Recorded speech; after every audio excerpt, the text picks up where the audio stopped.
ओकिनावामा engine oil shortage क्योचुकिते कुदासाई मिनासान। ल guys हेर्नु न बुढी गर्न राम्रो भएन अरे। हामी चाहिँ आज हिँडेको कहाँ हिँडेको भनेर चाहिँ आजको एकदम ठुलो छ के छ भने ओकिनावामा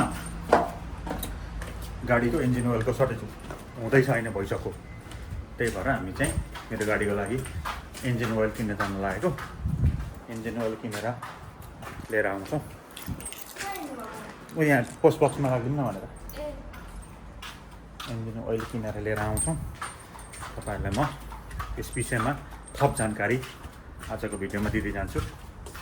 तपाईँहरू पनि के चुके हुनुहोस् भित्र खोज्नुहोस्। जापानमा गाडीको इन्जिन ओइल बन्द हुँदैछ, सर्टेज हुँदैछ।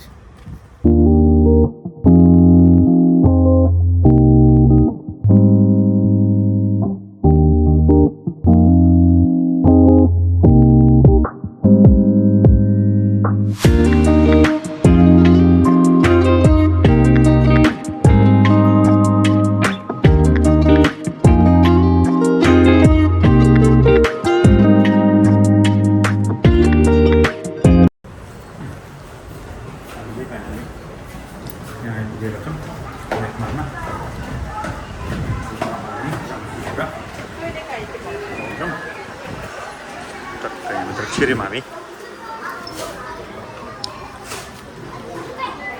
केटाकेटीहरू खेलेर छन्।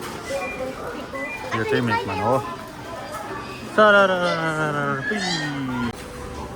फाइनल्ली हामीले चाहिँ यो किनेका छौँ इन्जिन ओइल। यसलाई पर्दो रहेछ 3780 रुपियाँ।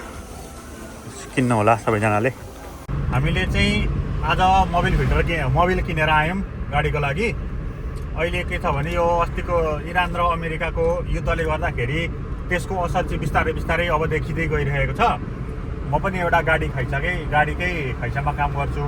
अनि मेरो खैसामा चाहिँ इन्जिन ओइल चेन्ज गर्ने नर्मल काम पनि अहिले चाहिँ त्यो इन्जिन ओइलको सर्टेजले गर्दाखेरि बन्द भयो क्या।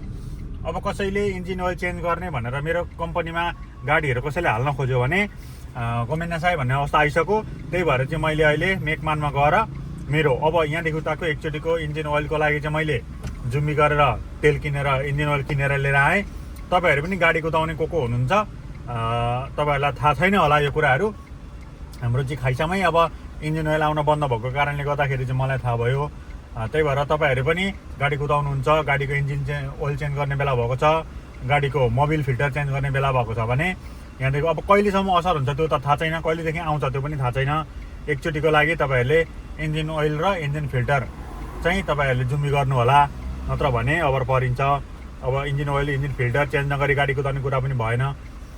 अनि अब सर्भिस गर्ने ठाउँमा पनि इन्जिन ओइल छैन, अहिले सर्भिस गर्न मिल्दैन। तपाईँहरूको गाडी हामीले उकेचुके गर्न सक्दैनौँ भन्यो भने कुमारो हुन्छ। त्यही भएर तपाईँहरूले एकचोटिको लागि अथवा दुईचोटिको लागि कति सक्नुहुन्छ तपाईँले इन्जिन ओइल चाहिँ र इन्जिन ओइल फिल्टर चाहिँ किनेर जुम्मी गरेर राख्नु होला।